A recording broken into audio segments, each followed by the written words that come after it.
Soy Lucas Miguel, tengo 42 años y hace 15 años, durante el juicio de Checolás, trabajaba en la Unidad Fiscal de Derechos Humanos para el Ministerio Público Fiscal de la Nación. El juicio de Checolás fue la corporización de un anhelo de muchos años, porque fue coronar en ese juicio el pedido, la realización de la verdad y de la justicia. Ese juicio fue, de alguna manera, la posibilidad de llevar una instancia penal y de castigo los hechos que se habían investigado en el juicio por la verdad, desde el 98 en adelante, cuando se pensaba que el juicio por la verdad no iba a tener consecuencias penales. Y es importante recordar que este proceso en el que se juzgó a Checolat, que fue el primero, tras la reapertura de los juicios después de la nulidad de las leyes de punto final y obediencia debida, tuvo su origen en una denuncia que hizo el juez Schifrin durante el juicio por la verdad, que después derivó en que, bueno, se iniciara un proceso penal en el que esas leyes también cayeron, y ese proceso penal estuviera algo avanzado para cuando cayeron las leyes de punto final y obediencia debida. Entonces, fue también de alguna manera haber coronado un trabajo de muchos años de los familiares, las víctimas, las organizaciones de derechos humanos, como la Asamblea Permanente por los Derechos Humanos de La Plata, que impulsó ese juicio ante la Cámara Federal. Y fue también ver ese anhelo, ya llevaba 20 años casi, o más de 20 años después de la sanción de la obediencia debida, sí, casi 20 años, de empezar a juzgar a los responsables de los crímenes del terrorismo de Estado en la ciudad de La Plata. Porque además, una de las cuestiones importantes de este juicio es que por primera vez, o mejor dicho, por segunda, ya se había juzgado a Chocolás y a Vergés, pero ahora, con la caída de las leyes de impunidad, se estaban empezando a realizar juicios en la ciudad de La Plata. Los anteriores habían sido en la capital federal, en el juicio a Camps y otros, y en el juicio a las juntas y demás, donde se juzgaron hechos ocurridos aquí. Así que esa fue, digamos, desde el punto de vista de mi experiencia personal, de haber participado en la militancia de derechos humanos en la Asamblea Permanente por los Derechos Humanos La Plata, en la, en la cobertura periodística del juicio por la verdad, y después de verlo coronado ya trabajando para el Ministerio Público Fiscal en el año 2006, como el principio de una serie de juicios que vendrían en los años siguientes. Y si hay un episodio, en realidad hay varios episodios para recordar de ese juicio.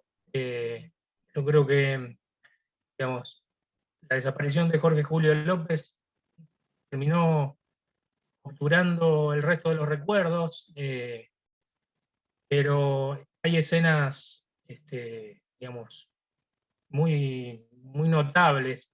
El Salón Dorado de la Municipalidad de La Plata, donde se llevó a cabo el debate, repleto de gente esperando la sentencia.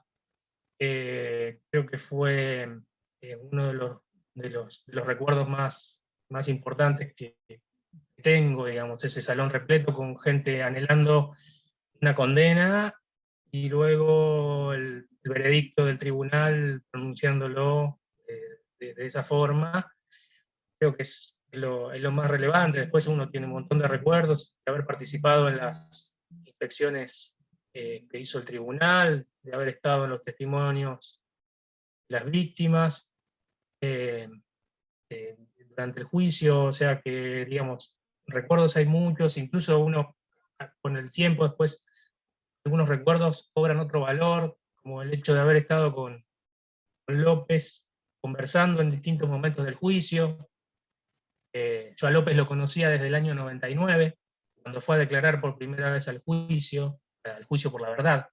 Y ese es otro punto interesante del juicio a Echecolás, porque, por ejemplo, tanto Jorge Julio López, que no está porque está desaparecido, sigue desaparecido, como Nilda Eloy, no está porque nos dejó este mundo.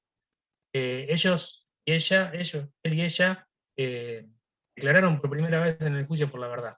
En ese juicio fue el origen de este juicio de Checolás. Por eso es una conjunción, es un proceso, es por un lado la culminación de un proceso y el inicio de otro proceso. Es el proceso que estamos todavía viviendo hoy de verdad y justicia. La desaparición de Jorge Julio López fue un hecho que me marcó en mi historia personal, en mi relación con la historia que ya tenía en los juicios y con el proceso que venía llevando adelante desde el reclamo de verdad y justicia en el juicio por la verdad, como militante de derechos humanos, y luego como trabajador del Ministerio Público Fiscal, y eso hizo bueno, el proceso de verdad y justicia sea encarado de otra manera, que uno también internamente lo viviera de otra manera. La desaparición de López nos mostró que los juicios no son gratuitos. Digamos, hay una parte de la sociedad que se opone a estos juicios, que no quiere estos juicios y que está dispuesta a atentar contra estos juicios. Bueno, eso lo vimos claramente en la desaparición de López y después con otros episodios posteriores.